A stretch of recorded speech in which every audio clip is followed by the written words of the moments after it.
won the bid to host the 2020 Olympics, they never envisioned having to host them during a global pandemic, and this was something they didn't sign up for. But I do admire Tokyo for being willing to hold the games under these very difficult circumstances. You know, the volunteers and staff have been incredibly helpful and friendly, and I've sensed no resentment from them for being here, and they might have been in their rights to resent us being here. You know, so far they've managed to pull off the Olympic Games. Athletes have come and competed, won medals. People around the world have watched them. Well, I remember when you know, my accreditation arrived in the office a few weeks beforehand, and it's, you know, that was the realization that, yeah, this was really going to happen, you know, despite everything. You know, because right up to then, you know, there was all this talk about it might be cancelled, it might be postponed again. You know, the fact that it's happened is remarkable in the current circumstances. There were quite a lot of scare stories before we arrived about how restrictive it was going to be and how we weren't going to be able to do certain things. And I've actually found it not nearly as bad as I thought it was going to be. I think that they've applied the restrictions quite sympathetically. Now, I've not really found it that much different to other games I've covered. You know, the transport's been good, the venue's been outstanding. You know, the press operations has been good. The sport has been, you know, fantastic. I think the thing I'm going to take away from these games probably is the overwhelming sadness of being in these venues. You know, like the Olympic Stadium, 72,000 seat stadium, and there's, you know, 2,000 journalists and officials in there. You know, and I went to the judo last week with the mixed team event, you know, France v Japan. And there was just, you know, there was no crowd. I think that's going to be my overwhelming feeling, that all this great sport has taken place in front of empty stadiums.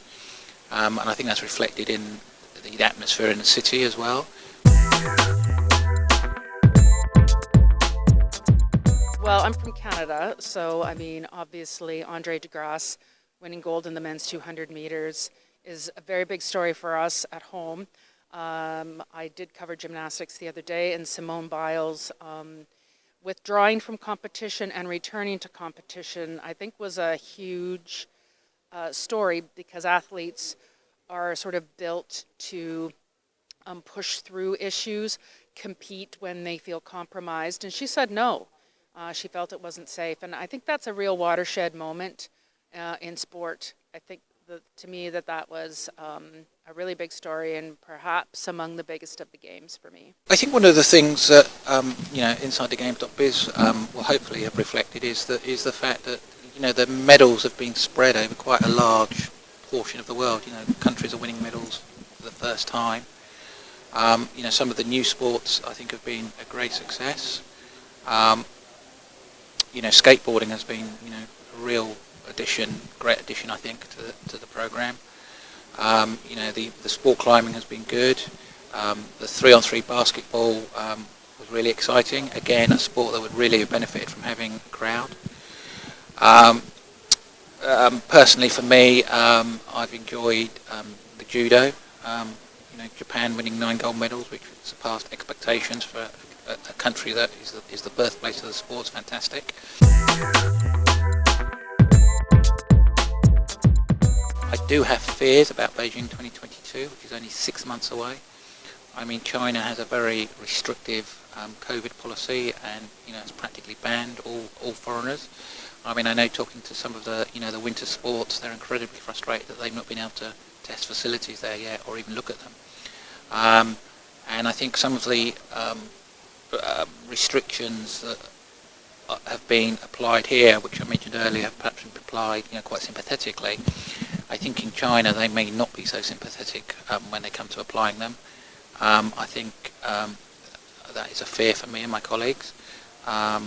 It's fairly easy to move around the city here, despite, you know, the restrictions, as long as you're sensible. once the 14 days was up, you're pretty much allowed to, use public transport, get taxis, and you can go and see people. I'm not so sure that's going to be the case in Beijing, and I think that will be a big issue. I think that the press operation here, I think, could be, is a lesson for future games. I think it's very good. I hope that we, as a journalist, you always want to be able to speak to the athletes after their competition. And that's probably the most important thing. And Tokyo has managed to accommodate that. We've been able to go to venues and talk to athletes after their competition. And so I hope that that continues in Beijing.